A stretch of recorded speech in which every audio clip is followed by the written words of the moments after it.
Dia hanyalah seorang pria biasa, tetapi setelah dipindahkan ke dunia paralel, dia menjadi ahli bela diri terkuat dengan bantuan kemampuan cheat peningkat level.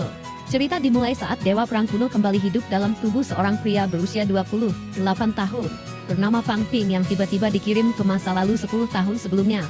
Ke sebuah dunia paralel di mana seni bela diri adalah segalanya. Saat membuka matanya, ia menemukan dirinya melayang seperti hantu di tengah pertempuran epik antara dua ahli bela diri tingkat Grandmaster bernama Tai dan Li. Tai melepaskan aura ungunya dan menghantam Li langsung ke gunung dengan teknik bela diri yang sangat kuat. Setelah itu, ia mulai merayakan kemenangannya, tetapi Lie menunjukkan siapa bosnya dengan mengungkapkan teknik rahasianya yang disebut Heavenly Horse Masterpiece dan berhasil menghancurkan total Grandmaster lainnya. Setelah itu, Fang Ping menemukan dirinya duduk di bangku kelas dan tubuhnya penuh keringat seolah baru bangun dari mimpi buruk. Ia menoleh ke sekeliling, masih berjuang untuk memahami apa yang baru saja terjadi. Guru mengumumkan bahwa pendaftaran ujian seni bela diri akan dimulai besok, lalu keluar dari kelas. Ia memperhatikan teman-teman sekelasnya, Yang Jian dan Chen Pan, dan terus menatap mereka. Keduanya menatap balik dan bertanya kenapa ia menatap seperti itu. Namun, sebelum bisa menjawab, seorang teman kelas lainnya muncul membawa video. Dalam video tersebut, seorang pria bernama Li Dali, seorang prajurit peringkat ketiga, membual tentang mempertaruhkan nyawanya untuk masuk ke zona pertempuran pejuang tingkat 8. Ia mengatakan kepada penonton untuk mengingat namanya jika ia mati, hanya demi menunjukkan tempat itu. Fang melihat medan pertempuran dan menyadari bahwa itu adalah tempat yang persis sama dengan yang ia lihat saat dua Grandmaster bertarung. Masih bingung tentang apa yang terjadi pada dunia ini, dan dari mana semua hal tentang seni bela diri ini berasal, ia bergegas ke warnet dan mulai mencari informasi di internet. Ia segera mengetahui bahwa ini adalah dunia paralel di mana para ahli bela diri menguasai segalanya. Dan ujian seni bela diri tampaknya menjadi titik balik besar dalam kehidupan seseorang di sini. Ia keluar dari warnet setelah mengetahui bahwa biaya pendaftaran sekitar 10.000 dan pil vitalitas yang dibutuhkan harganya hampir 30.000. Dalam perjalanan, ia melihat poster buronan seorang ahli bela diri peringkat kedua dan langsung menuju rumahnya di Jingu Garden. Ia merasakan gelombang nostalgia hanya dengan melihat tempat itu dan bahkan menemukan kunci di sakunya. Saat melangkah masuk, adik perempuannya berlari mendekat dan menuntut agar ia mengembalikan uang yang ia pinjam. Fang mencubit pipinya dan si adik langsung lari mengadu ke ibu mereka. Fang kemudian melihat ayahnya masuk ke rumah dan tersenyum melihat keluarganya. Saat makan malam, ia mengatakan kepada ayahnya bahwa ia ingin mengikuti ujian seni bela diri. Ayahnya bangkit dari meja dan kembali dengan amplop penuh uang, memberitahunya betapa seriusnya pilihan ini. Malam itu, Fang diam-diam mendengarkan orang tuanya saat mereka mencuci piring. Saat ibunya menyebut bahwa tabungan mereka hanya sekitar 50.000, ayahnya berkata ia akan meminjam beberapa pil penambah darah dari pabrik karena ia tidak ingin menghalangi anaknya. Keesokan harinya di sekolah, teman-teman Fang panik setelah tahu ia mendaftar ujian seni bela diri, menganggapnya sebagai keputusan konyol. Guru mereka masuk ke kelas dan mengumumkan bahwa Wang Jinyang dari sekolah mereka, yang sekarang sudah menjadi ahli bela diri sejati, akan mengunjungi sekolah. Ini langsung membangkitkan semangat seluruh kelas. Saat itu juga, Profesor meminta Fang Wu dan Yang untuk pergi ke stasiun menjemput senior mereka. Kemudian, hari itu, saat Fang berbaring di tempat tidur, memeriksa kriteria masuk ujian yang akan datang, setetes air bau jatuh ke tubuhnya, dan ia menyadari kamar mandi lantai atas bocor lagi. Saat itu juga, ibunya memanggil dan memintanya mengecek pil vitalitas yang dibawa ayahnya. Fang segera bangkit dan memeriksanya. Begitu ia memegang salah satu pil, perasaan aneh menyelimutinya dan ia menemukan dirinya di tempat asing. Sebuah panel layar muncul menampilkan sesuatu yang disebut nilai seni bela diri. Ia kembali ke dunia nyata dan mulai bertanya-tanya, apakah itu hanya halusinasi. Karena penasaran, ia mengambil pil kedua dan mendarat di tempat aneh yang sama. Kali ini ia yakin itu bukan mimpi, melainkan sesuatu yang disebabkan oleh pil kunci darah. Ia menyadari dirinya berdiri di atas sebuah patung dan melihat panel sistem, bingung dengan isinya. Setelah menyentuh pil kedua, nilai seni bela diri yang ditampilkan tampak berlipat ganda. Mengira itu mungkin mewakili nilai pasar pil tersebut, ia mengetuk angka pada baris kedua yang menunjukkan energi vital. Gelombang rasa sakit yang tajam menyerangnya saat nilai seni bela diri tiba-tiba mulai menurun. Fluktuasi mendadak dalam KI dan darah ini menarik perhatian seorang buronan yang tampaknya sedang menyandera seorang wanita. Pada saat yang sama, Senior Wang menerima kabar bahwa penjahat itu baru saja masuk ke Kangshin. Dan begitu dia keluar dari sana, melacaknya akan menjadi mustahil. Senior Wang mengejek pemberi informasi karena terlalu cepat menakut-nakuti target dan menuntut 500.000 poin seni bela diri. Cerita kembali ke Fang yang ototnya menegang, dan saat ia memeriksa poin seni bela dirinya, angkanya telah turun drastis menjadi 30.000. Sementara energi vitalnya hanya naik 0,1. menunjukkan rasio konyol 100.000 banding 1. Ia berteriak frustasi bertanya-tanya berapa banyak pil yang akan ia butuhkan dengan kecepatan seperti itu. Saat itu juga, adik perempuannya menerobos masuk ke kamar, berteriak padanya karena berteriak seperti orang gila. Pang terkesan karena pil itu tidak menghilang setelah digunakan dan memutuskan untuk menamai tempat aneh di dalam patung itu sebagai sistem. Keesokan harinya tiba, dan Pang berangkat ke stasiun bersama teman-teman sekelasnya untuk menyambut senior mereka. Saat senior Wang muncul, salah satu anak laki-laki bertanya mengapa ia tidak keluar melalui pintu utama. Dan Wang dengan cepat menyembunyikan fakta bahwa ia telah membuntuti seorang buronan dan hanya mengklaim datang sedikit lebih awal dari jadwal. Saat Pang memperkenalkan dirinya, Wang merasakan lonjakan energi yang familiar di tubuhnya, dan mengatakan kepada pria berjaket kuning, yang terus membual bahwa kekuatannya sebanding dengan Pang. Teman-teman sekelasnya mulai curiga bahwa Pang telah meminum pil energi, namun Pang segera membuat alasan. Mereka menyarankan Wang naik bus, tapi akhirnya berjalan kaki bersamanya sesuai permintaannya. Sesampainya di sekolah, Wang memberikan pidato motivasi yang kuat dan membakar semangat kerumunan. Sebelum pergi saat matahari terbenam, ia memberikan nomor kontaknya kepada para junior yang menjemputnya, menyuruh mereka untuk menghubunginya jika mengalami kesulitan. Tepat saat senior Wang pergi, Pang tiba-tiba ingat bahwa langit-langit di kamarnya masih bocor. Jadi ia buru-buru mengurusnya. Ia mengetuk pintu tetangga yang tinggal di atas. Saat tidak ada yang menjawab, ia berbalik untuk pergi, tetapi berhenti ketika mendengar suara kaca pecah. Ia segera kembali dan mulai memanggil Bibi Chen yang tinggal di sana. Saat Pang berteriak lagi, seorang pria membuka pintu dan memarahinya karena membuat keributan. Pria itu dengan tenang berkata bahwa Bibi Chen telah menyewakan tempat itu kepadanya untuk beberapa hari. Pang menyebutkan tentang kebocoran langit-langit yang berasal dari kamar mandi dan mengira penyewa baru mungkin tahu sesuatu. Pria itu menatapnya dengan saksama, mencoba memastikan apakah anak itu tahu siapa dirinya sebenarnya, lalu mengundangnya masuk agar situasi tetap tenang. Pang berjalan ke arah kamar mandi dan melihat perban yang berlumuran darah. Langsung menyadari bahwa ia telah bertemu dengan buronan yang dicari. Merasakan ada yang tidak beres, pria itu menawarkan untuk memanaskan air dan menyuruh Pang duduk. Buronan itu menyinggung soal hadiah buronan, dan berhasil mengecoh Pang, hingga tanpa sadar mengakui bahwa ia tahu siapa pria itu. Tapi sebelum situasinya memburuk, Pang berhasil mengirim pesan kepada senior Wang untuk meminta bantuan. Saat itu juga, Wang menelepon dan Pang mengangkatnya dengan panik. Tapi sebelum bisa bicara banyak, buronan itu membantingnya ke dinding. Pang babak belur dan kesulitan untuk bangkit kembali. Buronan itu menyadari bahwa kota ini sudah tidak aman lagi untuknya, dan berniat menghapus semua jejak. Ia langsung mengincar kepala sang pahlawan. Namun saat itu juga, hal tak terduga terjadi. Pang berhasil memulihkan energinya dengan menukar poin melalui sistem. Ia menghindari beberapa serangan untuk memulihkan diri dalam pertarungan, tapi akhirnya kembali dibanting ke tanah. Saat buronan itu akan mengeluarkan jurus terkuatnya, senior Wang muncul dengan luar biasa dan menghajarnya hingga pingsan. Senior Wang memeriksa kondisi Pang, lalu menjelaskan latar belakang buronan itu. Saat itulah Pang tiba-tiba teringat akan Bibi Chen dan buru-buru menyelamatkannya.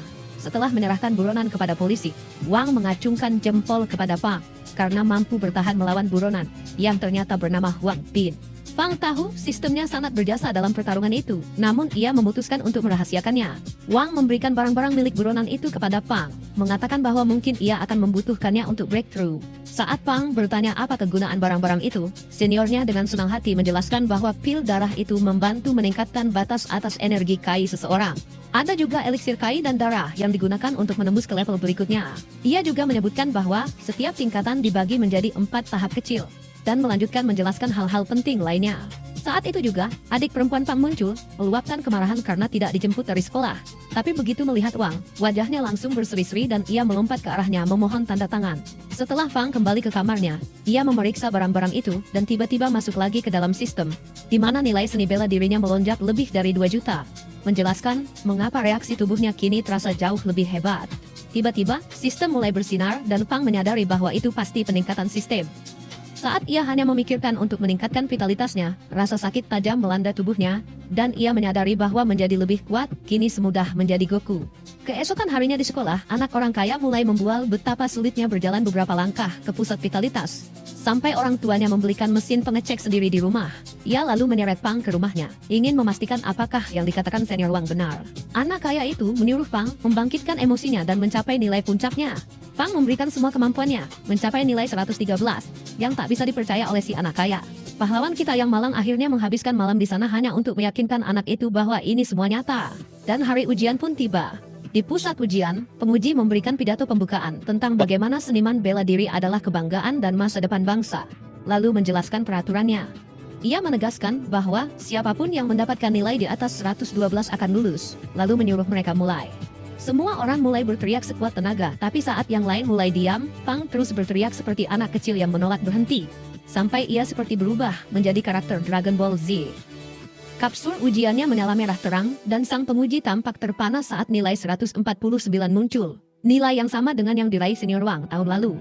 Bahkan si orang kaya pun terdiam, menyadari bahwa Pang telah memanipulasinya sepanjang malam. Setelah lulus ujian, Pang menelepon seniornya dan bertanya apakah ia bersedia berbagi informasi tentang universitas yang sebaiknya ia tuju. Senior Wang memintanya untuk bertemu di arena olahraga keesokan harinya pukul 2 siang. Malam itu, ketika ayah Pang melihat hasilnya, ia menangis haru karena bangga dengan sejauh apa putranya telah berkembang. Seluruh keluarga menjadi emosional, lalu cerita berlanjut ke hari berikutnya. Wang memberi selamat kepada Pang karena telah lulus ujian dan mengenalkannya pada putri gurunya Mini.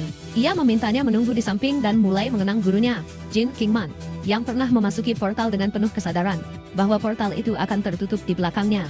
Namun demi umat manusia, ia tak punya pilihan. Sebelum pergi menyelamatkan seseorang bernama Shen Quan, sang guru menyerahkan kepemimpinan perkumpulan bela diri kepada Wang Jinya. Wang mencoba taktik murahan agar sang guru tetap tinggal, dengan mengatakan dia akan menikahi putrinya jika guru itu tidak bertahan. Namun sang guru langsung menolaknya, menyebutnya tak tahu malu dan mengancam akan mematahkan kakinya karena gadis itu masih anak-anak. Kembali ke masa kini, Wang melancarkan serangan kejutan ke Pang sambil bercanda, menanyakan apakah dia puas dengan tubuhnya yang kurus itu.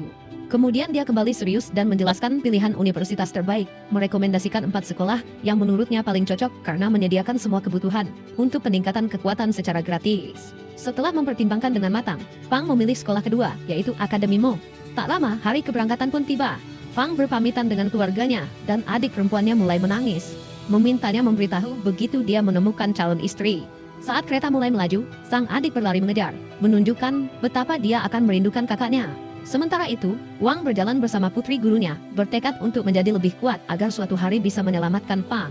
Setibanya di universitas, Pang langsung dikejutkan oleh penjaga gerbang berkepala gigi tajam, yang mengeluarkan pedang besar, dan memperingatkannya bahwa masuk ke Mo bukan berarti dia istimewa. Saat mencoba menebak tingkat kekuatan Pang, Pang membalas dengan senyuman dan bertanya, apakah dia seorang senior. Pria berambut biru itu memperkenalkan dirinya sebagai Qin Pan King. Namun saat Pang menyebut dirinya dari Nanjing, ekspresi Qin berubah karena mengingat musuh bebuyutannya, Wang, dan menyuruh Pang untuk bersikap hormat kepada seniornya. Saat berjalan membawa sekantong penuh sumber daya, Qin mengutuk Wang dan bersumpah akan mengasah dirinya hingga bisa menghancurkan Universitas Guang dan Maning. Di resepsionis, Pang menunjukkan formulir pendaftarannya dan membuat petugas terkejut karena telah mencapai peringkat kedua dalam pengerasan tulang. Namun setelah tes cepat, diketahui dia telah mencapai peringkat ketiga hanya dalam 1 bulan, sesuatu yang baru pernah dicapai oleh satu siswa tahun kedua. Semua orang terkejut dan sang petugas segera menjelaskan prosedur dan meminta seniornya Zhao Yan untuk mendampingi Pang. Mereka dibawa ke area 1, dan sang petugas menjelaskan bahwa pemandangan yang indah itu sengaja dibuat untuk meningkatkan semangat mahasiswa saat latihan menjadi berat. Di asrama, Pang masuk ke kamarnya dan terkejut melihat ruang besar yang bisa ia gunakan sendiri. Saat mulai beristirahat, seorang pria pirang tampan dari seberang lorong, Wu Chending, masuk dan duduk santai di sofanya. Dengan senyuman menawan, ia bertanya dari mana asal Pang. Ketika Pang menyebut Nanjing, sikap Wu langsung berubah dan bertanya apakah dia mengenal nama Wang. Wu bercerita bahwa Wang terus menembus batas dan telah mengalahkan petarung terbaik dari 8 universitas. Sambil minum minuman dingin, Pang membuat Wu terkejut saat mengetahui bahwa dia memiliki pengerasan tulang tingkat 3. Sikapnya pun berubah lagi, mengakui bahwa kekuatan mereka mungkin tak terlalu jauh jika bertarung sungguhan. Wu lalu mengingatkan Pang untuk tidak terlambat menghadiri pidato mentor mereka di lapangan 1, dan dengan senyuman nakal, memintanya untuk membuat debut yang spektakuler. Di lapangan, Qin ditarik oleh seorang wanita untuk mencari mahasiswa baru berbakat. Pang tiba bersama sahabat barunya tepat saat jam menunjukkan pukul 3. Pintu baja tiba-tiba terbuka, dan seorang pria anggun muncul memecah keramaian mahasiswa, dan mengumumkan bahwa siapapun yang terlambat akan kehilangan setengah kredit yang diberikan saat masuk. Nilainya puluhan ribu poin seni bela diri, karena berani datang terlambat. Kepala Sekolah Akademi Mo menegaskan bahwa mereka harus belajar menaati setiap aturan, dan bahwa hidup tidak akan penuh dengan bunga dan tawa bagi mereka yang ditakdirkan menjadi pejuang pelindung bangsa. Ia menegaskan bahwa bergabung dengan Mo bukanlah puncak, melainkan awal dari perlombaan neraka menuju dasar. Setelah itu, ia memanggil para instruktur yang masuk dengan gaya spektakuler dari langit satu persatu, masing-masing lebih mengesankan dari yang sebelumnya. Saat semua terdiam terpana melihat kelima instruktur, mereka memperkenalkan diri dengan melepaskan aura kuat yang membuat sebagian besar mahasiswa terhempas. Melihat itu sebagai tantangan, Pang bangkit dan membalas dengan perkenalan penuh ledakan, yang langsung menarik perhatian wanita garam yang menyimpan dendam terhadap keluarganya. Diam-diam bersumpah akan menyusahkan Pang. Saat itu juga, Fu ikut melompat ke depan tak mau kalah dan keduanya mulai bersaing gaya Jojo dengan berani menghadapi gelombang energi dahsyat yang menghantam mereka. Kepercayaan diri mereka yang tinggi mulai membuat Qin kesal. Pada saat itu, mantan kepala sekolah membuat kemunculan yang luar biasa, memancarkan energi hangat dari seorang master tubuh emas saat ia mendarat dengan aura puncak dan martabat yang sempurna. Fu langsung menyadari bahwa pria itu jelas seorang yang berani saat ia mulai berpidato tentang warisan Universitas Mo dan tentang perjuangan seorang pejuang. Ia melanjutkan tentang bagaimana para seniman bela diri masa kini kekurangan kejayaan seperti leluhur mereka, lalu menatap langit dengan pandangan dalam. Sementara semua orang diam-diam bertanya-tanya, apa sebenarnya yang sedang ia ocehkan. Setelah itu, kepala sekolah dengan santai mengumumkan bahwa semua orang akan mendapatkan satu pil kai tingkat atas dan satu pil darah secara gratis, yang membuat kerumunan bersorak. Tepat setelah itu, ia menembakkan pengumuman lain, menyatakan bahwa kompetisi pelatihan mahasiswa baru akan dimulai dalam 20 menit, dan memerintahkan semua orang untuk segera menuju aula pelatihan. Fang panik saat ia menyadari bahwa semua mahasiswa baru, termasuk dirinya, kini menjadi rivalnya. Di aula pelatihan, Fang dan Fu terpana melihat ukurannya yang luar biasa besar saat instruktur mereka menjelaskan bahwa, dari 9 lantai total, mahasiswa baru hanya diizinkan berada di lantai pertama. Masing-masing dirancang untuk menguji keterampilan yang berbeda. Yan mengatakan bahwa lantai tempat seorang siswa bertahan terakhir akan menentukan ke perguruan mana mereka akan ditempatkan. Dan siapapun yang masuk setelah 400 tempat terisi akan kehilangan lebih dari setengah kredit mereka. Semua orang dengan cepat menyadari bahwa kompetisi ini pada dasarnya adalah pertarungan bebas di mana semua mahasiswa baru saling melawan. Setelah instruktur menambahkan bahwa hanya senjata kayu yang diizinkan, Fang dan temannya berlari menuju pintu masuk. Di dalam, senjata diambil dan pertarungan mulai pecah di mana-mana. Tanpa membuang waktu, Fang mengucapkan selamat tinggal dan berkata pada Fu bahwa ia akan bertemu di lantai keempat. Ia langsung menuju tangga, menyingkirkan seorang pria yang mencoba menjatuhkannya, lalu melewati 3 pria culun berkeringat, yang bahkan bisa dikalahkan anak perempuan kecil, tanpa berkeringat. Melihat semua orang mengayunkan senjata mereka seperti orang bodoh, bahkan di lantai 2, Fang mulai bertanya-tanya apakah Wang salah tentang siswa kompetitif Mo. Sementara itu, seorang gadis berambut perak di tangga menendang lawannya seperti lalat yang mengganggu, tapi masih sempat menangkapnya saat jatuh, hanya untuk kemudian dikhianati oleh pria itu yang menjatuhkannya dari tangga. Teman-temannya menangkapnya tepat waktu dan segera memberi pelajaran pada pengecut itu. Di sisi lain, Fu berlari dengan kecepatan penuh ke arah 4 orang, seperti mesin pemotong rumput sampai 2 dari mereka berhasil memperlambatnya dengan pertarungan yang lumayan. Namun tiba-tiba, seorang pria gemuk mencengkeram kakinya seperti daging steak, memberi kesempatan temannya untuk memukul Fu secara curang dan mengakhiri rekor kemenangannya. Di luar ruang kendali, Qin mondar-mandir dengan marah hingga instruktur yang menyeramkan menangkapnya sedang berkeliaran. Ia segera mengeluarkan alasan bahwa ia butuh tanda tangan kepala sekolah, padahal sebenarnya ia ingin melihat siapa yang pertama kali mencapai lantai keempat di layar. Namun ternyata, temannya sudah lebih dulu sampai. Tak lama kemudian, skuad gadis muncul, jelas kecewa karena para pria yang seharusnya lebih kuat ternyata hanya bisa menggonggong tanpa menggigit. Seiring waktu berjalan, lantai 4 mulai terisi dan Qin mengejek bahwa duo yang katanya kuat justru terlambat. Setelah Fu menjatuhkan seorang NPC lemah, kemunculan Fang membuat semua orang terdiam. Ia mengejek lawan Fu yang menyedihkan dan mengatakan dengan suara keras agar semua mendengar bahwa ia meninggalkan Manzen hanya karena seniornya mengklaim tempat itu penuh dengan talenta. Tapi yang ia lihat hanyalah para lemah tak berbakat. Penghinaan berani itu mengejutkan semua orang, dan mereka mulai menyebutnya sebagai orang sombong. Tak lama kemudian, ia menatap langsung ke arah manajemen yang mengawasi dan berkata bahwa para siswa Mo hanyalah sampah panas. Segera setelah itu, pengumuman dari pengeras suara menyatakan bahwa siapapun yang mengalahkan Fang dalam waktu 30 menit akan mendapatkan 1 kredit, sementara semua kredit Fang akan dihapus. Fu dihadapkan pada pilihan sulit, namun ia mengingat kode persaudaraan. Maka, pertarungan habis-habisan pun meledak di seluruh lantai. Dua sahabat itu berdiri saling membelakangi, menyingkirkan lawan seperti semut dan menumpuk poin. Melihat ini, gadis berambut merah muda, Yang Xiaomen, menyerbu dan mengejutkan Fang dengan kekuatannya yang luar biasa untuk seseorang yang tampak seperti gadis TikTok. Ia bahkan harus menggunakan wajah orang lain sebagai perisai untuk menahan serangannya. Sesaat setelah itu, Fu memberitahu bahwa ia butuh waktu untuk memproses pil stamina dan meminta perlindungan. Tapi Fang langsung menghilang dalam sekejap, meninggalkan sahabatnya dikeroyok. Sementara itu, gadis berambut biru menyuruh Xiaomen menyerang Fang. Sementara ia dan Yang Xi menangani Fu dan membiarkan sisa pasukan menguras stamina mereka. Akhirnya, sang protagonis terpisah dari rekannya dan dikelilingi oleh skuad penyerang saat Shu memerintahkan dengan dingin untuk mematahkan kakinya. Sementara itu, Fu hampir tak mampu menahan gelombang serangan, sampai Sumi menahan satu serangan dengan dahinya yang besar, mengejutkannya dan menghantamkan lutut ke perutnya.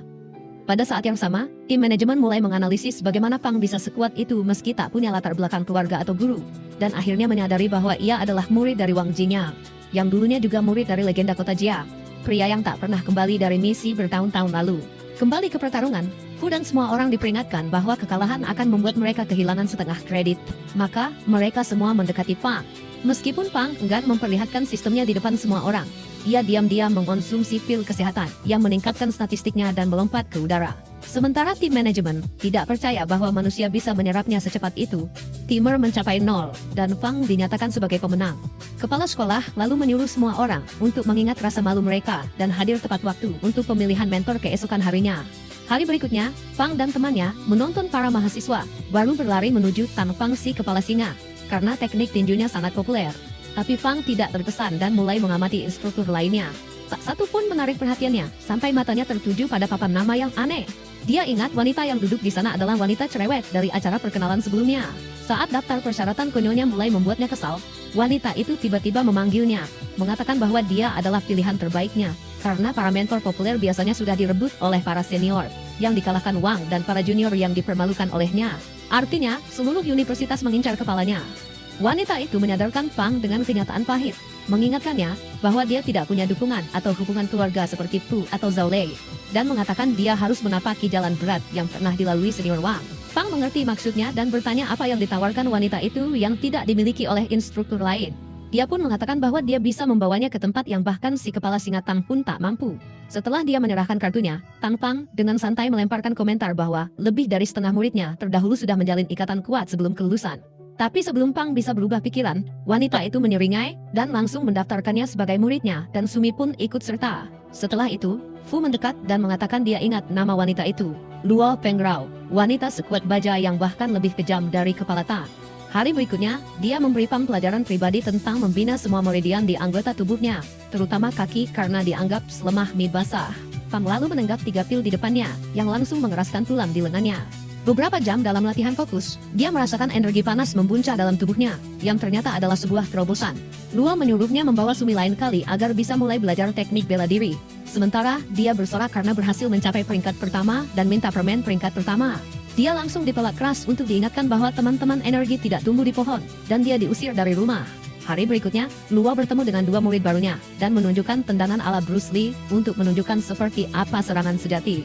Dia menjelaskan bahwa seniman bela diri sejati menyalurkan kekuatan pembentukan tulang ke satu titik serangan, dan menyuruh Pang mencobanya. Dengan penuh semangat, Pang melakukan tendangan hebat, tapi pantulannya merusak kakinya parah, hingga dia tak bisa berlatih selama beberapa hari. Luo dengan santai bilang dia lupa menyebutkan kalau Pang butuh sepatu baja. Kemudian, dengan tertatih, dia menuju departemen logistik menggunakan kruk, sambil mengelus sepanjang jalan. Dia membangunkan kakek pemarah yang sedang tidur siang di meja depan untuk membeli sepatu. Tapi pria itu menyipitkan mata dan bertanya kenapa bocah sepertinya butuh sepatu baru. Setelah Pang menjelaskan bahwa dia hanya terluka, si kakek berkata bahwa sepatu peringkat E akan menghabiskan sebuah ginjal dan setengah dalam bentuk kredit. Melihat wajah ketakutan Pang, si kakek menawarkan sepatu di rank edisi Yeezys dengan harga 2 ginjal. Beberapa hari kemudian, mereka bertiga pergi ke klub bela diri untuk latihan, tapi hendak pergi karena tempatnya sudah dipakai, hanya untuk dipanggil oleh sekelompok senior dengan nada sinis. Seorang pria berambut panjang maju, mengatakan karena Pang berhubungan dengan Wang, orang yang memukuli kakaknya, maka dia akan menyelesaikan urusan itu dengan juniornya. Sumi memperingatkan Pang agar tidak terpancing karena dia masih cedera. Tapi saat pria itu menyebutnya pengecut, Pang hanya mengangkat bahu pada si badut berotot yang mengeluh soal kakaknya, dan menerima tantangan itu, tahu mereka akan terus mengganggunya jika dia mundur. Dia masuk ke arena dan wasit wanita klub melangkah masuk. Lawan pertama mengeluh, katanya Wang membuatnya terbaring selama 3 bulan, dan kehilangan peringkat ketiganya. Tapi Pang menyuruhnya berhenti mengoceh dan mulai bertarung. Si pria yang marah melepaskan aura api, dan tinjunya melayang berbahaya dekat wajah Pang saat mereka saling bertukar pukulan berat. Pang mendaratkan tendangan yang kuat tapi tidak banyak berefek. Lawannya lalu membalas dengan pukulan yang tak mampu dibendung penuh oleh Pang, dan hampir mematahkan kedua lengannya. Tanpa memberi waktu istirahat, pria itu terus menghujani pukulan, sementara Pang nyaris menghindar dan mulai memohon agar pria baik itu tidak menghancurkan tengkoraknya, karena dia jelas tidak tahu cara bertarung. Sikap ragu-ragu itu makin membuat lawannya geram, lalu melepaskan tendangan putar secepat kilat yang membuat Pang terbuka lebar. Saat itu, Guru Luo mengingatkannya untuk menyalurkan transformasi gaya dari kakinya, dan nasihat itu membuatnya melayang di udara menggunakan kekuatan tersebut. Dia melesat maju, dan satu tendangan bersih ke dada membuat pria besar itu terkapar di dunia mimpi. Saat Pang meringis kesakitan, si rambut panjang mulai mengoceh lagi tentang kakaknya. Tapi Luo langsung membungkamnya, dan membongkar fakta dalam resolusi ultra tinggi, bahwa kakaknya hanyalah pembuli kelas bawah, yang tertipu dan berakhir menipu junior untuk uang. Tapi rambut panjang berkata dia tak takut menendang orang cedera demi balas dendam. Sampai Wang masuk, dan berkata pada si pecundang, untuk menghadapi orang yang sepadan dengannya. Kemudian, saat makan malam, Pang bertanya pada Wang kenapa dia tiba-tiba muncul. Wang dengan santai menjawab itu hanya kebetulan dan berkat hubungan seniornya. Dia lalu memberitahu sang tokoh utama tentang kompetisi pertukaran mahasiswa baru nasional yang akan datang, di mana 99 sekolah bela diri akan saling bersaing untuk memperebutkan sumber daya dan menyuruhnya mulai bersiap. Hari berikutnya, di ruang konferensi, para mentor membahas kompetisi bela diri yang akan datang, yang ternyata diselenggarakan langsung oleh Universitas FO. Mereka menjelaskan bahwa sekolah yang menang akan mendapatkan peningkatan 20% dalam alokasi sumber daya tahunan mereka. Tang Pang memberitahu para mahasiswa baru bahwa demi menjaga keadilan, mereka lah yang akan bertanding kali ini. Lu bercanda bahwa jika sekolah benar-benar menginginkan sumber daya, maka wakil kepala sekolah Wukuxing seharusnya bertarung sendiri saja. Tang langsung membungkamnya, menjelaskan bahwa kemenangan Wang yang terus-menerus atas siswa tingkat 3 mereka telah membuat sekolah menjadi bahan tertawaan. Dan sekarang waktunya mereka merebut kembali harga diri. Ia kemudian memerintahkan 10 murid baru untuk mencapai puncak kekuatan tingkat pertama pada akhir bulan, dan memastikan mereka membalikkan keadaan. Tak lama kemudian, pelatihan dimulai, dan para pendatang baru menjalani misi menangkap pejuang pemberontak tingkat atas dengan imbalan 30 kredit per kepala. Misi tersebut berakhir dengan masing-masing dari mereka menerima senjata baru yang berkilau, dan Pang mendapatkan sebuah tombak. Saat Pang sedang mencoba senjata barunya, gurunya muncul dan memintanya berhenti berlatih, seolah-olah hendak menghancurkan segalanya. Ia lalu memberinya teknik pedang bernama Blood Burst Blade karya Gubernur Jiang dan memintanya berlatih dengan baik. Cerita melompat ke masa depan, dan hari kompetisi besar akhirnya tiba. Pembawa acara tampil dengan gaya mencolok meluncur dari langit dan memperkenalkan dirinya sebagai Liu Huro. Ia memperingatkan penonton bahwa ini bukan konser selebritas, jadi sebaiknya tidak bikin masalah. Ternyata saudari Pang juga hadir untuk menyemangati kakaknya. Dan seperti yang bisa diduga, YouTuber gendut bernama Liu Doli, yang suka berpura-pura mempertaruhkan nyawa demi konten, juga ada di sana, banyak bicara seperti biasa. Yuan datang untuk menemui Pang, bersama beberapa temannya, dan mengetahui bahwa kakaknya telah dijadikan kapten tim mereka. Semua orang terus memanggil Yuan sebagai presiden, dan saat Pang bertanya ada apa, dia dengan bangga mengatakan bahwa ia mendirikan klub Yuan Ping, dan menjadikan dirinya sebagai presiden, serta Pang sebagai wakil presiden. Pang menganggap seluruh ide itu konyol. Tapi yang benar-benar mengganggunya adalah seharusnya nama klub itu Ping Yuan, bukan sebaliknya. Ia juga mengetahui bahwa YouTuber yang disebut Yuan, dengan bangga sebagai jurnalisnya, entah bagaimana telah bergabung juga dalam tim mereka, berharap mendapatkan berita panas dari kompetisi ini. Kompetisi pun dimulai, dan satu persatu kapten dari setiap tim dipanggil ke panggung. Pembawa acara memperkenalkan sistem undian pertandingan menggunakan bola undian, lalu memanaskan suasana dengan menampilkan tim-tim favorit untuk menang. Pertama adalah tim seragam merah dari Sekolah Seni Bela Diri Jingdu yang dipimpin kapten mereka Han Su, yang juga merupakan juara nasional seni bela diri saat ini. Lalu datang tim hijau dan kuning dari Aliansi Universitas Marshall dan Aliansi 8 Sekolah. Akhirnya, pembawa acara sampai ke tim Mo menunjuk kapten mereka, Pang, dan mengatakan bahwa ia tampak seperti pemula total yang hampir tidak dikenal siapapun. Dengan semua kapten berkumpul, pengundian dimulai. Yang seharusnya menjadi undian sederhana tiba-tiba terasa tegang dengan semua mata tertuju pada hasil. Saat bola bergulir dan berhenti, terungkap bahwa tim biru milik Mo akan menghadapi tim kuning di putaran kedua. Pertarungan epik antara kapten tim merah dan hijau dimulai, dan para petarung memperkenalkan diri sebagai Han Su dan Sun. Tanpa membuang waktu, Sun langsung meluncurkan serangan kuat dan terjun ke pertarungan sengit melawan Han Su. Namun, meskipun agresif, ia hampir tidak melukai lawannya. Ia melanjutkan dengan teknik bernama forward slash, tapi Han Su menghindar dengan mudah dan membalas dengan void stance. Situasi memanas saat Han Su mengeluarkan jurus andalannya, Rising Sun Combo. Tapi mengejutkan semua orang, Sun menepisnya seolah-olah itu tidak ada apa-apanya. Saat pertarungan semakin panas, Han Su menggunakan gerakan kaki siluman, menghindari serangan mematikan dengan mudah. Dalam sekejap, ia muncul di belakang Sun, mengejutkannya, dan menancapkan senjatanya ke dada Sun. Menahan rasa sakit, Sun memegang tombak Han Su dan menariknya mendekat, mengira ia akhirnya berhasil. Namun saat tampaknya keadaan berbalik, Han Su membalikkan situasi lagi, membuat Sun tak punya pilihan selain menyerah. Sementara itu, di luar arena, Qin dengan santai memberitahu Wang bahwa juniornya, Pang, akan bertarung berikutnya, dan bertaruh bahwa dia tidak akan bertahan di putaran kedua. Tapi Wang tak repot-repot membalas dan hanya menyuruhnya mengurus urusannya sendiri. Setelah jeda singkat, pembawa acara akhirnya mengumumkan bahwa waktunya pertandingan kedua. Yuan berlari ke arah kakaknya sambil menangis, memohon agar dia tidak bertarung. Tapi Pang hanya tersenyum dan berjalan menuju arena, menyebut dirinya sebagai seorang pejuang. Berita tentang pertandingan yang akan datang menyebar ke seluruh negeri, dan semua orang sangat antusias bahkan ayah Pang mengambil cuti hanya untuk menyaksikan pertandingan putranya. Pembawa acara membacakan perkenalan Pang, tapi mendadak terdiam ketika melihat bahwa teknik andalan Pang adalah jurus legendaris Lion's Roar. Zhang Guanglin, lawan Pang, mencibir dan bertanya apakah ia benar-benar tahu cara menggunakannya. Tapi Pang mengabaikannya dan mengatakan bahwa ia masih mengumpulkan energi dan sebaiknya tidak diganggu. Zhang menilainya dan terus menemukan celah di mana-mana.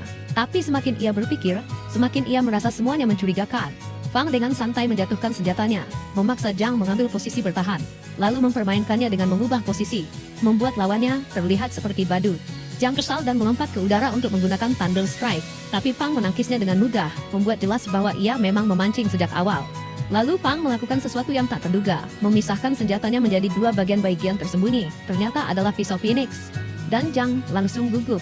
Saat pertarungan memanas, Pang mengisi energi dan meluncurkan jurus Blood Burst Frenzy, jurus yang diminta gurunya Lu untuk ia kuasai. Serangan itu tepat sasaran, mengirimkan Zhang dari tim kuning terlempar keluar arena. Pang menghancurkan senjata Zhang dan memaksanya menyerah, memenangkan pertandingan hanya dalam waktu singkat. Kerumunan bersorak dan Pang membantu lawannya berdiri. Fu menjadi semangat, mengira Pang akan membiarkannya maju berikutnya. Namun begitu pembawa acara bertanya, harapan Fu hancur karena Pang memutuskan untuk terus bertarung. Anggota tim kuning menundukkan kepala dan meminta maaf kepada kaptennya karena kehilangan kendali. Tapi sang kapten menenangkannya, mengatakan bahwa dia berhasil memaksa Pang mengungkapkan kartu truknya, dan seorang seniman bela diri selepel Pang seharusnya tidak bisa mengulangi gerakan seperti itu lagi tanpa waktu untuk pulih. Tepat saat itu, Pang menelan 2 pil energi, jelas mencoba menyembunyikan keadaannya, dan itu berhasil. Kapten tim kuning percaya bahkan 5 pil pun tidak akan cukup untuk membuat seseorang pulih secepat itu. Namun, tiba-tiba, pembawa acara mengumumkan bahwa energi Pang tidak hanya pulih, tetapi bahkan lebih kuat dari sebelumnya, semuanya dalam waktu kurang dari 20 detik. Para Grandmaster yang menonton dari atas mulai berbisik-bisik, menyadari bahwa anak ini pasti memiliki fisik yang luar biasa untuk bisa menyerap pil secepat itu. Kapten tim kuning lalu menoleh ke anggota kedua mereka, Chen, dan menyuruhnya menargetkan tubuh bagian bawah Pang. Karena itu mungkin satu-satunya peluang untuk menang. Dengan itu, ronde kedua dimulai, dan Chen langsung terjun ke arena tanpa menunggu perkenalan. Pertarungan berlangsung sengit, dan ketika Chen merasa mulai unggul, Pang melancarkan tendangan 2 tahap dan membuatnya pingsan, mengamankan kemenangan kedua secara beruntun. Penonton menjadi histeris, dan ketika pembawa acara bertanya apakah ia masih ingin lanjut, Pang hanya mengangguk singkat. Saat itulah Kapten Tim Kuning, Wei Bin, menyadari bahwa dia telah meremehkan lawannya. Tak ingin memberi Pang waktu untuk pulih, ia langsung melompat ke arena dan melancarkan serangan penuh tenaga. Pang nyaris menghindar dan mengeluh bahwa ia bahkan belum sempat meminum pilnya. Pertarungan sengit pecah lagi, namun Pang sekali lagi mengejutkan semua orang dengan melakukan sesuatu yang benar-benar tak terduga. Ia menggunakan keadaan Void Sending dan melayang di udara seolah-olah terbang baikkan rekan satu timnya, dan para tamu kehormatan yang menonton dari atas bertanya-tanya kapan dia sempat berlatih semua ini. Pang mendarat dengan santai dan menyatakan bahwa kali ini akan jadi kemenangan mudah. Lalu ia terjun ke duel mencolok dengan Wei Bin. Untuk sesaat, pertarungan itu tampak seperti pertarungan Beyblade karena kecepatan mereka berputar di arena. Kemudian segalanya menjadi jauh lebih intens. Wei Bin mengerahkan kekuatan dengan teknik setingkat superhero dan dampaknya membuat bajunya robek, memperlihatkan tubuh berotot yang membuat penonton bersorak. Pang mencoba menggagalkan gerakan itu di tengah jalan, tapi bahkan tidak bisa membuat lawannya berkedip. Si monster bertelanjang dada kembali mengunci Pang, dan pertarungan berubah menjadi mitos. Wei Bin berubah menjadi singa roh yang meraung, sementara Pang mengambil bentuk burung phoenix kebiruan yang ganas. Gerakan mereka terus menguras kekuatan satu sama lain di setiap serangan. Saudari Wei Bin menonton pertandingan lewat TV, bersorak gugup untuk kakaknya. Kedua belah pihak menyerbu untuk satu pukulan penentu terakhir. Seluruh arena menahan napas, dan ketika debu mereda, ternyata Pang yang masih berdiri. Ia memenangkan ronde ketiga secara default, karena poin kesehatan Wei Bin jatuh ke 0, mengamankan satu lagi kemenangan luar biasa. Keesokan harinya, pembawa acara mengumumkan susunan pertandingan, dan mengumumkan bahwa tim merah milik Jinwoo akan melawan tim yang mewakili Akademi Mo selanjutnya. Di ruang ganti, Pang bertanya pada Tang, kenapa ia tidak ikut bertarung. Tang menjelaskan bahwa hanya 5 pemain yang diizinkan ikut, dan karena ia sudah menunjukkan semua trik, kini giliran yang lain menyimpan kartu mereka. Kelompok lainnya bersikeras bahwa mereka tidak takut pada lemah-lemah dari Jinwoo. Tapi Tang membalas bahwa mereka harus menyimpan kekuatan sejati untuk final. Seorang wanita mendukungnya, menambahkan bahwa mereka masih belum melihat seluruh kemampuan tim lawan. Pada akhirnya, Tang menyerahkan keputusan pada Pang, yang memilih menghormati nasihat instruktur. Dengan itu diputuskan, tim memasuki arena hanya dengan 5 anggota terpilih. Saudari Pang dan tim lawan terkejut karena ketidakhadirannya yang tak terduga. Fu menyemangati Sumi dengan semangat dan menyombong bahwa ia akan memanggang Hansu dengan seni naga keluarganya. Tepat saat itu, Pang melangkah ke arena dan menyuruh temannya untuk tetap fokus dan hancurkan musuh. Segera setelah itu, pertandingan pertama dimulai dengan Sumi menghadapi Suji dari Jinwoo, yang belum pernah kalah dalam 6 ronde berturut-turut. Mereka membungkuk dan memperkenalkan diri sebelum pertarungan dimulai. Suji langsung menyerang dengan tombaknya, keras dan cepat. Sumi menangkisnya dengan tangan kosong untuk sesaat, namun terpental jauh saat diketahui bahwa lawannya menyembunyikan kekuatan aslinya. Sumi bangkit kembali untuk membuktikan bahwa ia tidak akan menyerah dengan mudah. Namun pukulan demi pukulan mulai menumpuk. Sementara kapten musuh menjelaskan bahwa Suji telah mengumpulkan cukup poin untuk mengeluarkan 5 serangan penuh kekuatan seperti yang tadi. Suji menutup jarak dalam sekejap dan melancarkan serangan kedua. Tulang Sumi bergetar hebat saat ia entah bagaimana berhasil mendorongnya kembali. Tapi Suji segera pulih dan melancarkan serangan ketiga yang mematahkan tulang Sumi seperti ranting dan mengurangi 60 poin kesehatannya. Daya tahan tubuh Sumi yang luar biasa mulai membuat kapten dan Suji frustrasi. Maka Suji melancarkan lagi satu serangan penuh kekuatan yang dimaksudkan untuk menghabisinya. Tepat saat ia mengira menang, Sumi mengejutkannya dengan meludahkan panah darah ke wajahnya. Dengan lawannya buta, mereka bentrok seperti Naruto dan Sasuke saat ia mengerahkan segalanya. Ia mengakhiri dengan tendangan ke bagian sensitif, begitu brutal hingga Mike Tyson pun bisa menangis. Semua pria di ring beringis diam, dan Sumi pun dinyatakan sebagai pemenang ronde pertama. Ketika mendengar bahwa tulangnya patah, membuatnya tidak bisa bertarung selama 3 bulan penuh. Pang sangat marah dan mulai mempertanyakan apakah masuk akal untuk terus menahan diri. Sementara itu, Fu bersemangat dan langsung melompat ke arena untuk menghadapi Hansu. Saat dia menyerang, Hansu tiba-tiba muncul di belakangnya dengan gerakan siluman dan mencoba memberikan pukulan kejutan. Namun Fu dengan mulus membalasnya dengan serangan balik yang bersih. Namun Hansu tidak menyerah dan melanjutkan serangannya dengan kekuatan mentah menghantam Fu hingga terpental dan membuatnya memuntahkan darah. Fu mengeluarkan teknik tombak keluarga Luo dan melemparkan naga ke arah Su, yang dengan santai menangkisnya seolah-olah itu bukan hal besar. Saat semua mata mengikuti serangan itu menuju kerumunan, Fu memanfaatkan momen tersebut untuk mengejutkan Hansu dengan pukulan tiba-tiba yang membuat beberapa giginya copot. Tetapi Hansu dengan cepat bangkit dan mengakhiri pertandingan dengan serangan balik yang bersih. Saat Fu berjalan pergi, ia membuat semua orang tertawa lalu meninggalkan Xiaoman yang bersemangat untuk mengambil alih. Dia menyerang Hansu dengan tangan kosong, dan untuk menyesuaikan diri dengannya, dia menjatuhkan senjatanya dan bertarung menggunakan tinjunya. Ketika dia melayangkan pukulan, Hansu dengan mudah menangkapnya, lalu menghentikan tendangan liciknya dengan otot pahanya yang sekeras batu dan mengejutkan semua orang. Namun kemudian dia membenturkan dahinya ke dahi Hansu, dan itu berhasil dengan sempurna karena tidak ada petarung selevel mereka yang memperkuat tengkorak. Dia datang lagi dengan tendangan ala Jackie Chan, yang dibalas oleh Hansu dengan tusukan brutal ke bahunya. Tapi Xiaoman membuktikan bahwa dia masih bos dengan kembali membenturkan dahinya yang berambut tipis ke kepala retak Hansu sekali lagi. Dengan itu, Jimu mengirim petarung ketiga mereka untuk menghadapi Jinlei. Sementara itu, Wang dan Qin melarikan diri setelah Wang mencuri kristal raksasa sebagai sumber daya dalam misi untuk menjadi cukup kuat demi menyelamatkan mentornya. Kembali di arena, Jinlei memberikan segalanya, tetapi lawannya dengan mudah menghindari setiap gerakannya dan menjatuhkannya tanpa usaha. Setelah itu, pria yang sama mengejek anggota terakhir tim Pang, hingga terpancing melakukan serangan dan memukulnya santai ke tanah, mengakhiri kesempatan Mo di final. Saat pria itu berjalan pergi sambil tertawa, ia membakar semangat dalam diri Pang. Setelah dihajar oleh Jingwu, Pang Ping melakukan manuver licik dan berhasil memancing Li Zaku dan Sao Yakai ke dalam formasi segitiga. Entah bagaimana mereka berhasil mengalahkan aliansi Universitas Wo di babak eliminasi, mendapatkan satu kesempatan terakhir untuk memenangkan kompetisi. Sebagian besar tim akhirnya tergeletak seperti pejuang setengah mati di ranjang rumah sakit. Saat itulah kepala singa muncul dan mulai memberikan pidato motivasi klasik. Ia menyuruh Pang untuk membakar semangat tim, dan Pang maju untuk melakukannya. Seseorang bertanya kepada Master Tang, siapa 3 petarung terakhir, tapi Tang menyerahkan pilihan kepada Pang. Saat itulah Yang Si berbicara, meminta kesempatan. Gurunya tidak terlalu senang dengan itu, tetapi Pang mendukungnya dan memilihnya untuk melawan Jin Lele.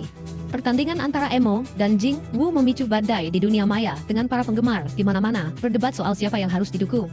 Tingkat dukungan untuk Emo langsung anjlok, tetapi sebelum siapapun bisa berkedip, susunan pertama diumumkan dan Jin Lei menghadapi Zhang dari Jing Mu. Keduanya masuk ke arena seperti petinju profesional, dan setelah perkenalan singkat, Jin Lei langsung menyerang. Zhang bersiap menghadapi bentrokan langsung, tetapi tiba-tiba Jin Lei meluncur di bawahnya, memperlambat dirinya dengan menyeret sarung tinju di tanah untuk menciptakan gesekan. Ia membalik arah di tengah gerakan dan menyerang dari belakang, memperlihatkan bahwa kecepatan dan kelincahan adalah senjata rahasianya. Jam terkena pukulan keras dan mulai berdarah. Tapi pria besar itu mengumpulkan kekuatan dan tiba-tiba membalikkan keadaan tepat saat Jin Lei tampak hampir menang, mengamankan kemenangan pertama untuk Jing Wu. Ia tetap tinggal untuk ronde kedua, beraksi dengan gaya mencolok. Saat itulah Chen Yangxi maju. Saat dia berjalan masuk, dia khawatir pada lawannya dan menyarankan agar dia mundur. Tapi John meremehkannya, mengira dia hanya gadis lemah, dan melayangkan tinju meriam brutal yang nyaris membuatnya pingsan. Tapi saat pembawa acara hendak mengumumkan kekalahan, keajaiban terjadi. Pil pemulih semangatnya mulai bekerja, dan dia bangkit dari lantai, memenangkan ronde secara otomatis saat Gian jatuh karena kelelahan. Dengan skor imbang, Pang Wanqing maju selanjutnya, melewatkan perkenalan dan langsung menyerang dengan pukulan penuh tenaga. Yangxi akhirnya berhenti menahan diri dan mengeluarkan jurus tempur tingkat menengahnya yang disebut 18 tendangan berantai. Setiap tendangan mendarat keras dan membuat Pang Wanqing kehilangan keseimbangan. Tapi sebelum dia bisa menyelesaikan kombonya, pria itu menangkap kakinya dan membantingnya ke tanah. Lalu ia mulai menggunakan teknik rahasia dari keluarga Dongpang, yang tampak bisa mengakhiri pertarungan saat itu juga. Untungnya, Wang Ping masuk tepat waktu dan menahan serangan itu, menyelamatkannya dan menyerahkan ronde tersebut. Dia lalu menghadapi Pang lainnya, dan benar-benar mempermalukannya, karena berani berpikir bisa menang dalam kondisi lelah seperti itu. Dengan itu disingkirkan, saatnya untuk pertarungan terakhir antara kapten tim. Han Su maju dan melompat ke dalam pertarungan cepat melawan Pang, yang menggunakan teknik ledakan darahnya lagi. Tetapi Han Su membalas dengan gerakan miliknya, menghentikannya di udara. Saat Han Su mengambil alih, komentator mencoba menghina, hanya untuk dibungkam oleh Pang di tengah pertarungan, menegaskan bahwa dia bukan yang sedang didominasi. Pang kemudian membelah senjatanya lagi, dan mencoba serangan kuat lainnya, tetapi Han Su melihatnya, dan memberikan pukulan tajam yang melukainya. Pang cepat berpura-pura kesakitan dan diam-diam menggunakan sistemnya, untuk memulihkan energi, siap untuk ronde berikutnya. Sementara itu, senior Wang dan Qin berbaring di ranjang rumah sakit mereka, dengan tulang yang masih dalam proses penyembuhan. Sambil mengobrol tentang betapa mustahilnya seseorang bisa memulihkan vitalitas sebanyak itu hanya dengan menelan sejumlah pil. Di arena, Han Su bersiap dan melancarkan badai serangan langsung ke arah anak kita, menyerang habis-habisan dan membanting Pang ke tanah, membuatnya terkapar dan nyaris tak bisa bergerak. Saat segalanya tampak berakhir, tiba-tiba Pang mendapati dirinya melayang di dalam cahaya biru kehijauan di atas patung sistem. Ia mulai berpikir keras, mencari cara apapun untuk membalikkan keadaan yang nyaris mustahil ini. Lalu entah bagaimana pulih sepenuhnya, membuatnya tampak seperti baru saja menggunakan pil pengembali hidup. Han Su memberitahunya bahwa teknik lamanya dalam keadaan kalap tidak akan membantu, namun Pang menolak mundur. Ia membalas dengan jurus baru bernama Harimau Menembus Pasukan, dan mengkombinasikannya dengan pukulan-pukulan brutal lainnya, hingga akhirnya berhasil membalikkan keadaan dan meraih kemenangan. Itu menandai akhir dari kompetisi selama 3 hari dengan kemenangan telak Pang melawan Han Su, yang membuatnya mendapatkan banyak hadiah. Dan sang komentator mengumumkan bahwa mereka akan bertemu kembali di bagian kedua setelah libur tahun baru. Sementara itu, Pang belajar untuk tidak meremehkan kompetisi lagi, jadi ia memanfaatkan setiap detik untuk berlatih keras dan tumbuh lebih kuat tanpa bergantung pada sistem. Sore harinya, Pang pergi bersama adik perempuannya dan kru asrama ketika mereka semua dalam perjalanan pulang, sambil bercanda tentang betapa mereka harus terus mengejarnya agar tidak tertinggal. Dalam perjalanan, ia menghadang si pria gemuk rakus soal liputan eksklusif yang tidak pernah diberikan, dan menuntut bagian adil dari keuntungannya sebagai balasan, membuat pria itu ketakutan dan kabur. Saat itu juga, Fu dan yang lain menyusul, dan temannya mengatakan bahwa ia telah sembuh total. Sauman menyeringai dan berkata bahwa siapapun yang belum mencapai peringkat kedua saat sekolah dimulai adalah resmi gay, sambil memberi tatapan tajam pada Yangxi. Setelah itu, mereka semua saling mengucapkan selamat tinggal, dan Pang pun menuju kereta. Di atas kereta, adiknya terkejut saat tahu dia hanya meraih peringkat ke-6 dalam turnamen. Tapi dia mengangkat bahu, berkata bahwa itu tak penting karena dia diam-diam menyelinap ke ruang kontrol, dan mengetahui bahwa sebenarnya dia berada di peringkat kedua, dan hal itu membuat teman-teman sekelasnya terkejut. Meski mereka heboh, dia meminta semua orang untuk merahasiakannya dulu. Temannya bercanda bahwa dia hampir menyamai Wang, tapi Pang membalas bahwa Wang sudah menargetkan peringkat keempat. Dan begitu saja, semangatnya kembali membara untuk mengejar jejak kakak seniornya. Pang merasa senang dalam perjalanan pulang, melihat kemeriahan dan betapa segalanya tampak tidak berubah. Ia memberikan tanda tangan kepada beberapa anak-anak di jalan, dan hari itu berakhir dengan reuni hangat bersama kedua orang tuanya. Keesokan paginya, ia berjalan-jalan dan bertemu agen yang dulu membawa buronan, yang dengan santai menyebutkan bahwa karena perannya menjatuhkan Hang Bin dan meraih nilai tertinggi di kompetisi bela diri, kota memutuskan untuk mendukungnya dengan menghadiahinya sebuah apartemen studio di lingkungan mewah tempat adiknya bersekolah, membuat Pang tak bisa berkata apa-apa. Ia segera menelepon Wang, dan bertanya kenapa dia tidak mengambil bagian hadiahnya, padahal paling banyak berkontribusi. Tapi sang senior petani aura berkata ia tidak membutuhkannya, dan menyarankan Pang menggunakan ruang tambahan itu untuk berlatih bebas, tanpa mengganggu keluarga. Pang menawarkan makan malam sebagai ucapan terima kasih. Wang mengatakan dia tenggelam dalam pekerjaan dan berjanji mereka akan bertemu lagi segera. Dengan itu, Pang pindah ke apartemen kelas Gucha bersama keluarganya, dan mereka menetap bersama, mengisi tempat itu dengan suasana santai seiring libur tahun baru yang berlalu. Setelah liburan, Pang mengumumkan bahwa ia berada di peringkat kedua dan mengejutkan semua orang. Saat itu juga, seorang teman lama menelepon mengundangnya ke Nan, dan ia setuju karena sudah lama tidak melihat Wang. Teman-temannya juga diajak dan mereka semua bersemangat untuk perjalanan itu. Saat rombongan tiba di Nan, semua terkesan dengan betapa elegan dan terawatnya tempat itu. Suasana damai bahkan membuat para gadis merasa tenang, tapi momen itu tak berlangsung lama karena seorang pembuat onar masuk, mengumpat dan mencoba memancing keributan. Saat itu juga, Wang muncul dan menyambut hangat juniornya Pang beserta kelompoknya ke Universitas Bela Diri Nanjing yang bergengsi. Ia dengan santai bertanya apakah Pang sudah mencapai puncak tingkat kedua, lalu melemparkan candaan bahwa ia ingin Pang mempermalukan murid pria itu seperti yang ia lakukan kepada Akademi Mo saat berkunjung ke sana dulu. Wang menjelaskan bahwa para murid di sini sudah terlalu nyaman dan butuh pengingat untuk menyalakan kembali semangat juang mereka. Sebagai solusinya, ia mengundang Pang untuk mengikuti pertandingan Tier 1 tingkat 2 melawan tim dari Nan. Meski awalnya Pang menolak, teman-temannya sangat bersemangat. Dan dengan Wang menambahkan beberapa pil sebagai hadiah, anak kita akhirnya setuju. Pang menelepon guru berwajah singanya Tang, dan mencoba membujuknya untuk mengirim sekitar 50 pil tingkat 2. Tang langsung meledak marah karena permintaan yang keterlaluan itu, tapi akhirnya setuju mengirim 1 batch pil tingkat 1 dan 5 pil tingkat 2. Untuk membakar semangat teman-teman sekolahnya, Wang dengan berani menyarankan pada kepala sekolah agar mereka mengeluarkan 90% siswa Nan jika kalah dari para siswa tingkat 2 yang baru dipromosikan dari Mo. Ia berpendapat ini akan memungkinkan sekolah untuk memfokuskan sumber daya hanya pada segelintir pejuang elit yang benar-benar punya tekad bertarung, ketimbang membuang waktu untuk para pemalas tak termotivasi. Usulan itu memicu kehebohan di seluruh Nan. Mengejutkannya, kepala sekolah menyetujui tanpa banyak ragu. Wang lalu mengumumkan aturan pertarungan Tier 1. Yang menang bertahan, yang kalah pergi, dan yang terakhir berdiri akan dinyatakan sebagai pemenang. Dengan ketegangan di udara, pertarungan pun dimulai saat murid tahun ketiga milik Nan, yaitu Cheng Yi, maju menghadapi murid tahun pertama Mo, yaitu Xiao Lei. Namun, pertandingan itu ternyata sangat mudah bagi Xiao, karena ia dengan mudah meraih kemenangan. Ia memilih untuk tidak melanjutkan ke ronde berikutnya, dan turun panggung. Lalu Pang masuk untuk pertarungan kedua, menepati janjinya kepada senior Wang. Begitu Pang melangkah ke atas panggung, keributan pun meletus di seluruh Namu. Para murid gempar dan tak percaya bagaimana dia bisa meningkat begitu cepat. Untuk melawannya, Li Tilang masuk ke arena. Pang langsung memancing emosinya dengan bercanda bahwa namanya berarti daun sayur busuk, yang membuat Lang menyerangnya dengan marah. Ia menjadi agresif, tetapi Pang mempermainkannya dengan mudah.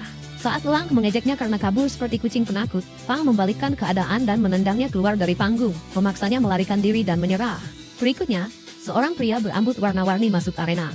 Namun sebelum sempat memperkenalkan diri, Pang memotongnya dan berkata bahwa dia tak perlu mengingat nama orang lemah. Pertarungan itu pun berakhir dengan cepat. Kemudian, penantang baru muncul, menyala dengan api merah terang. Pang mengakui bahwa orang ini terlihat seperti lawan sungguhan dan melemparkan senjatanya, memilih bertarung dengan tangan kosong. Tinju-tinju Pang mulai berdarah setiap kali menyerang, tetapi lawannya nyaris tak bergeming, hanya mengibaskan dampaknya. Kali ini, pertarungan benar-benar berlangsung cukup lama. Karena selama ini Pang terlalu main-main, ia pun terjebak di posisi sulit. Teknik kuda berapi lawannya menjepitnya, membuat Pang terpojok dan hampir tak bisa bergerak. Pang menerima serangan itu secara langsung dan terpental seperti rongsokan terbakar. Tetapi ia masih berdiri dan menerjang musuhnya yang kemudian memukul perutnya. Dalam keadaan putus asa, ia melontarkan semua serangan yang ia tahu secara membabi buta. Saat mereka terus saling pukul, semua orang mulai khawatir.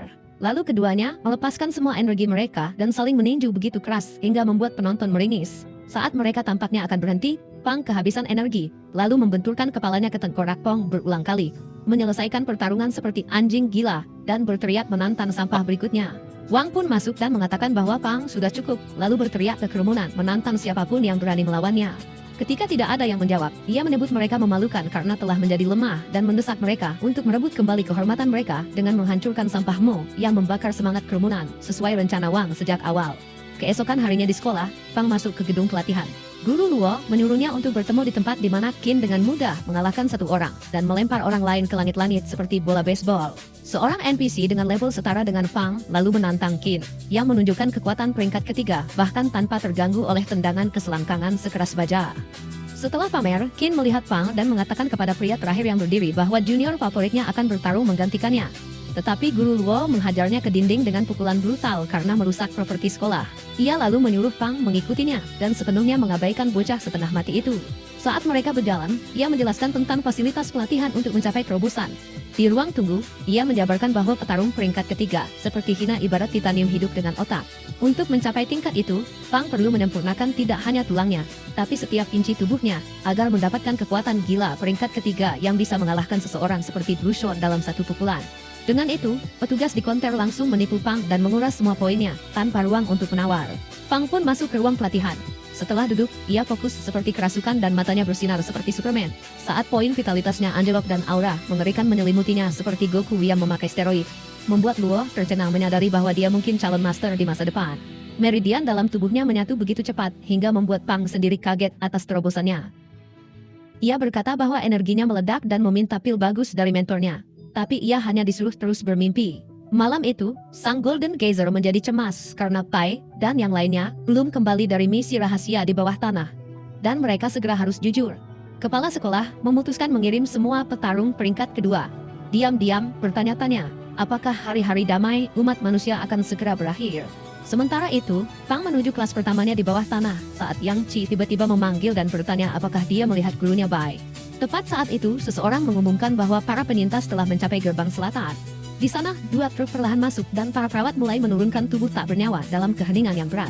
Yang Xi akhirnya melihat mentornya dan tersenyum, sampai ia menyadari bahwa yang tersisa hanyalah kemeja berdarah sobek tempat lengan kirinya dulu berada. Saat para murid membeku karena kejadian itu, sang Geyser emas dan beberapa master lainnya melayang turun dari atas. Wajahnya tampak murung, tetapi ia tetap mencoba mencerahkan suasana, mengatakan bahwa bisa kembali hidup saja sudah cukup baik. Berbalik kepada Luo dan memintanya melatih Yang Xi menggantikannya.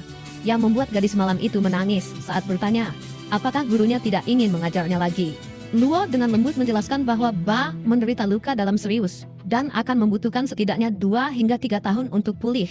Saat itu juga, pria lain turun dari bus dan mengumumkan bahwa pasukan bawah tanah Lensway memberontak, menyebabkan mereka kehilangan 6 meteor berharga. Sang Golden Geyser melangkah maju, memerintahkan agar pemakaman layak disiapkan, dan keluarga para pahlawan dirawat dengan baik.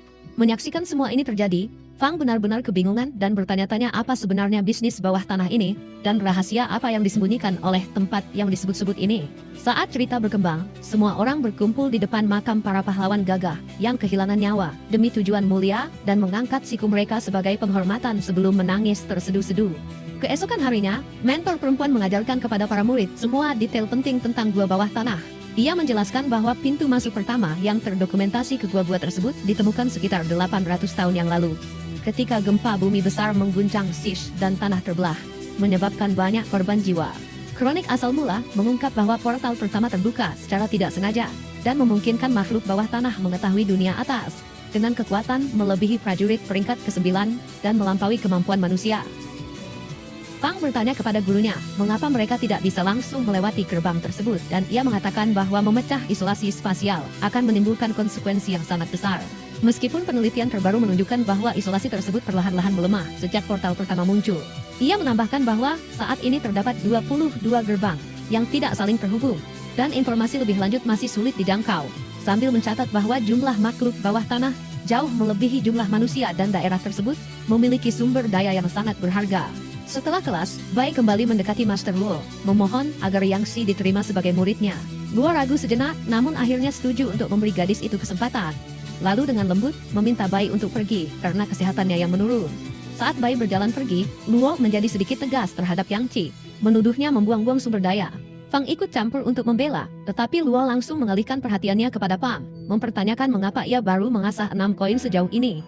Fang berpura-pura menangis sedih, mengaku bahwa keluarganya sudah tua, dan ia sangat bergantung pada koin-koin tersebut untuk berkembang.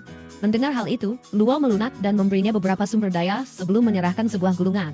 Ia mengatakan kepada Fang untuk menunggu di gerbang distrik selatan dan menyerahkannya kepada seorang lelaki tua berambut putih yang muncul dari bawah tanah. Ia juga meminta Fang untuk menyampaikan kepada pria itu bahwa putrinya masih mencintainya dan seharusnya tetap berada di sisinya. Begitu Fang dijanjikan cukup sumber daya untuk merasa kaya, ia langsung pergi ke penjaga toko. Dengan bangga, membual bahwa ia sekarang memiliki lebih dari 1000 kredit. Ia menuntut pil vitalitas tingkat 3 dengan kualitas terbaik sebagai gantinya. Lelaki tua penjaga toko langsung tahu bahwa pasti Luo yang memberinya poin sebanyak itu. Dan ketika ia penasaran bertanya apa yang dilakukan Fang untuk mendapatkan semua itu, Pang dengan senang hati menyerahkan gulungan tersebut. Orang tua itu melihat sekilas dan bergumam bahwa orang yang disebutkan bukan hanya mentornya, tetapi juga musuh bebuyutannya. Tidak lain adalah penguasa alam peringkat 9 di Gua Modu. Pang terdiam, menyadari bahwa ia telah dipermainkan seperti badut. Saat malam tiba, Pang berjongkok di semak-semak bersama teman-temannya ketika mereka melihat pergerakan di dekat gerbang. Pang curiga orang itu mungkin ayah dari anak buahnya, dan tepat saat lelaki berambut putih panjang muncul, Pu maju dan menyerahkan surat sambil mengatakan bahwa Luo merindukannya. Lelaki tua itu menatap dan meminta konfirmasi. Maka pemuda kita keluar dari persembunyian dan mengangguk. Tanpa berkata sepatah kata pun, tetua berambut putih itu mengirim Pang terbang dengan satu kibasan dan lenyap begitu saja, meninggalkan Pu membeku, mencoba memahami apa yang baru saja terjadi. Keesokan harinya, Pu menjelaskan kepada Pang bahwa orang yang dihadapinya tadi malam tidak lain adalah Raja Ular Wu Pusat, peringkat ke-47 dan wakil kepala sekolah Mo. Ia meluruskan kesalahpahaman, mengatakan bahwa pria itu bukan ayah Luo, melainkan suaminya, dan mereka bahkan memiliki seorang putri bersama. Pu menambahkan bahwa menurut ayahnya, kepala sekolah Wo pernah menyeret putrinya ke dalam misi bawah tanah dan akhirnya kehilangan sang putri, terpaksa menyaksikan dengan tak berdaya saat putrinya meninggal. Kemudian, ketika Pang sedang mendalami latihan, mentornya dan wakil kepala sekolah mendatangi penjaga toko. Sang Raja Ular mengamati dengan saksama saat Pang menggunakan energi mentalnya untuk menangkap partikel energi, sesuatu yang biasanya hanya bisa dilakukan oleh prajurit tingkat 6, meskipun Pang baru berada di tingkat ketiga. Melihat pertunjukan luar biasa ini, para mentor segera menyadari bahwa murid mereka adalah salah satu dari prajurit mutasi langka yang sangat kuat. Setelah selesai, Pang dengan gembira mengumumkan bahwa ia telah mencapai puncak tingkat ketiga, mendapatkan persetujuan dari sang guru. Ia mengatakan kepada Pang untuk kembali nanti agar bisa diajari teknik tingkat lanjut. Keesokan harinya, Pang memulai sesi latihan intensif di bawah bimbingan Master Luo. Akhirnya, hari besar pun tiba dan semua murid muda bersiap untuk turun ke bawah tanah. Para mentor dan sesepuh emas datang untuk melepas mereka, memberikan kata-kata penyemangat dan mengingatkan mereka akan tugas dan tanggung jawab yang mereka emban dalam perjalanan ini ke sarang bawah tanah. Saat mereka bersiap untuk berangkat, para tetua mengucapkan salam perpisahan, berharap mereka kembali dalam keadaan utuh. Setelah mereka mencapai tujuan, Tang Pang mengatakan kepada semua orang untuk mengambil perlengkapan penting, dan kelompok-kelompok bergerak bersama menuju pos militer, di mana ia menunjukkan surat izinnya kepada seorang prajurit yang tampaknya selevel dengannya. Setelah itu, mereka semua menuju aula misi bawah tanah tempat para prajurit dari berbagai penjuru berkumpul untuk menukar hasil rampasan dengan barang-barang berguna. Kemudian, mereka menuju pintu paduan besar yang memisahkan markas dengan wilayah bawah tanah yang dibangun untuk mencegah kemungkinan invasi. Setelah seorang pria yang tampak seperti Jack Sparrow memberi mereka izin masuk, ia memperingatkan Pang agar tidak mencari celaka sendiri. Dan Tang menjelaskan bahwa pintu tersebut hanya mengizinkan satu orang masuk dalam satu waktu.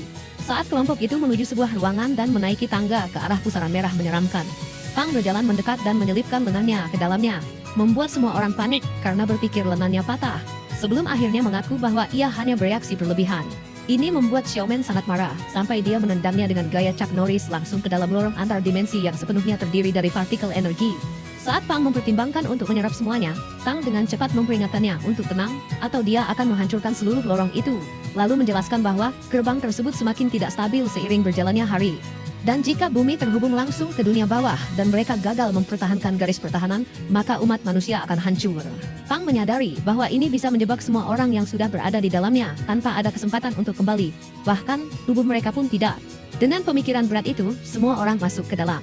Di dalam, Tang memperkenalkan mereka kepada seorang jenderal dunia, bawah peringkat ke-6 yang memimpin dan membimbing mereka, sampai tiba di tempat kumuh, bernama Kota Harapan, yang nyaris roboh, dan hanya memiliki fasilitas paling minim bagi seniman bela diri untuk bertahan hidup.